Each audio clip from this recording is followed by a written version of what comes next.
Social media को कह रहे हैं ये मीडिया ही नहीं है। मीडिया कौन है? तो स्ट्रीम मीडिया है जो करोड़ों का धंधा कर रहा है, जो सरकार को साथ दे रहा है। तो मैं जो आपने कहा मणिपुर का मामला, वहाँ पे एक्चुअल मैंने जो ग्राउंड रिपोर्ट बनाया है ह्यूमन राइट्स के नाम पे, वहाँ पे 10 लोगों ने हमारा जा करके जान पे खेल करके वहाँ काम किया और वहाँ से रिपोर्ट जो आया वो एक्चुअल में वहाँ पे आदिवासी मर तो रहे हैं, लेकिन वहाँ गेम है ड्रग्स का, करोड़ों अरबों रुपया का ड्रग्स। जो जी all India human rights association का राष्ट्रीय अध्यक्ष हूँ, मानवाधिकार का कार्यकर्ता हूँ और मैं बहुत ही विक्षुब्ध हूँ वर्तमान परिस्थितियों से कि लोग जो है गैंगस्टर बना दिया है पार्टियां बना करके, जैसे एनडीए 38 पार्टियां और 2 और हैं।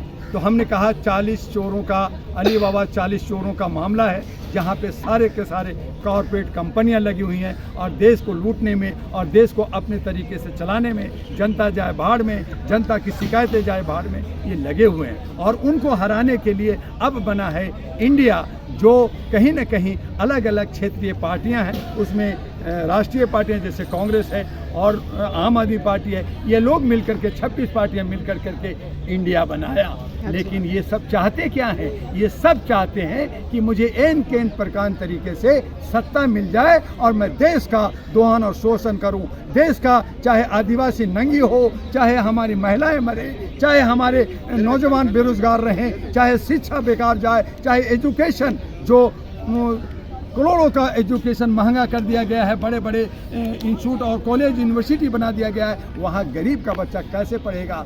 तब आपने कहा वो नहीं पढ़ता, अब पकौड़ा बेचो। अरे मेरे भाई, भारत की जनता जो 140 करोड़ जो जनगणना के हिसाब से जनगणना हो जाएगा तो शायद और भी संख्या बढ़ जाएगी, तो आप उसको कह रहे हो पकौड़े बेचो। और हमारा जो नेताओं का बच्चा है वो विदेश में पढ़ेगा। आज जो सरकार में है उनकी तमाम लीडरों के बच्चे सब अमेरिका में, कोई यूरोप में, कोई जर्मन में, कोई पेरिस में पढ़ रहा है, और हमारे बच्चे प्राइवेट स्कूल में नहीं जा सकता। हमारे बच्चे जो एमसीडी का स्कूल है, सरकारी स्कूल है, उसमें भी जगह नहीं मिल रहा।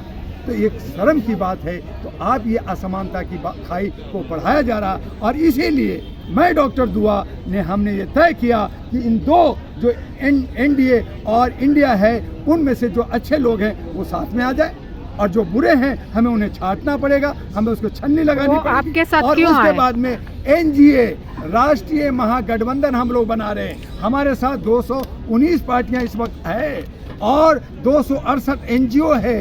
एक मैं खुद ऑल इंडिया ह्यूमन जिसके 84 लाख मेंबर हैं, 777 मेरे ऑफिस हैं, तो हमारे इस पे हम लोग काम कर रहे हैं। तो उसके बाद हमारे पास अभी सोशल मीडिया का 240 से ज़्यादा हमने अपना ग्रुप बनाया है। मैंने कहा ठीक है, मिस्टर दुआ चैलेंज लेता है, ये सोशल मीडिया आपको हराएगा। और एक दिन जो स्ट्रीम मीडिया जो बड़ी बड़ी कोठियां लेके, बड़ी बड़ी गाड़ियां लेके घूम रहे हो, आप जो है मिनिस्टरों के पीछे भाग रहे हो, एक दिन आपको जनता भगाएगी और जनता से आपको माफ़ी मांगना पड़ेगा। आपको दशा दिशा दिखाना था। आपकी जनता की जो शिकायतें हैं, जनता जो दुख दर्द में है, आपको उसको दिखाने के लिए मीडिया स्वतंत्र होती है, मीडिया को दशा दिशा दिखाना होता है। लेकिन आज वो भेदभाव में पड़ा हुआ है। आज हमारे मणिपुर में लड़कियां नंगी हो रही है, आप दिखा नहीं रहे हो। आप जो है, हम कहीं कहीं से बाइट आता है तो वो कर रहे हैं। सरकार जो है, प्रधानमंत्री वहाँ जा रहे हैं, 3 महीने से वहाँ चल रहा है। नूह और मेवात जो है को ये क्या, अगर वहाँ का जाट, अगर हम लोग वहाँ जा करके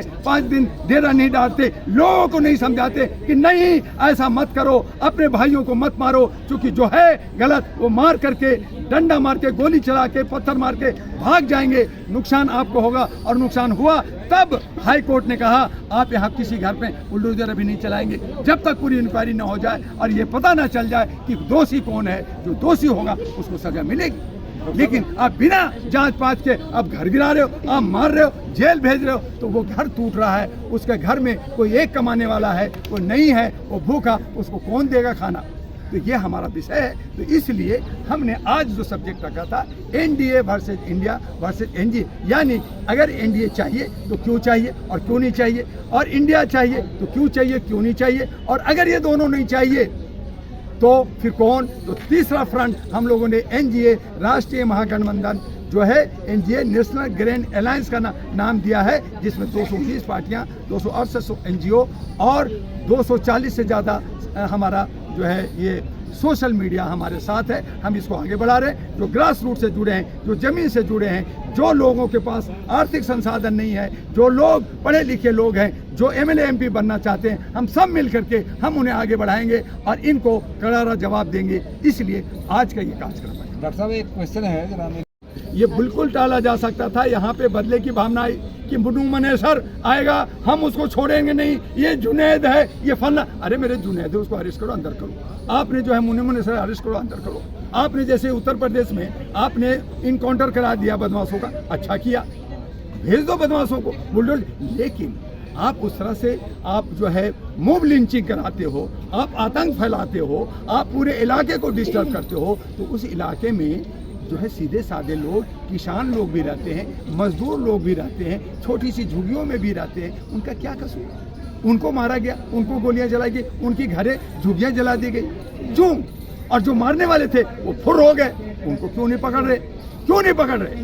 आज वही मैं आपसे कह रहा हूँ कि मनेसर की बात है। मणिपुर में कुकीज 10% है, 14% पहले थे, अब कम गए, कुछ भाग गए। जैसे कश्मीर से कश्मीरी पंडित भाग गए कश्मीर से, उसी तरह से वहाँ से भाग गए। तो उनके पास वो जो है करोड़ों का हथियार, सेना का और गवर्नमेंट का हथियार लूट के ले जा रहे।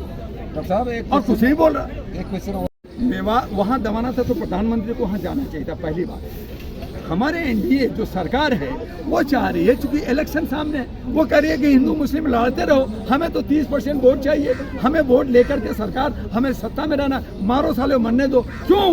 क्योंकि यहाँ पे राहुल गांधी का केस चल रहा था सुप्रीम कोर्ट में। अभी कल परसों उनको सुप्रीम कोर्ट ने बहाली किया है, लेकिन उससे पहले मनेसर का केस हो चुका है। तो वहाँ पे राहुल का था, उसके बाद में अडानी का केस चल रहा है, वहाँ पे 370 कश्मीर का चल रहा है, उसके बाद में यूसीसी का माहौल बनाया जा रहा था। मैंने कहा यूसीसी लागू नहीं हो सकता। क्यों नहीं हो सकता? क्योंकि 370 जब आप कंप्लीट नहीं करते, 3 चीफ मिनिस्टर और 3 जो है आप गवर्नर नहीं अपॉइंट किया, आप कश्मीरी पंडितों को नहीं बसा रहे हो, आप वहाँ खदान ले रहे हो, आप जमीनें ले। कौन? अडानी, लद्दाख की पूरी खदानें उसके नाम से, कश्मीर में जमीनें सब मुकेश अंबानी। अरे हम लोग कहाँ हैं भैया? हम लोग कहाँ हैं? जनता कहाँ है? तो जनता को बेवकूफ बनाया जा रहा है। ये लोग कॉर्पोरेट बना करके ईस्ट इंडिया की तरह, अंग्रेजों की तरह ये पूरा कंपनी बना करके लूटना चाहते हैं और हमें मानसिक रूप से गुलाम बनाना चाहते हैं। तो बर्मा से, जो चाइना वाला घुस के वो करते हैं, जो कांग्रेस की सरकार थी उनके प्रभुत्व में थी, उसको छीन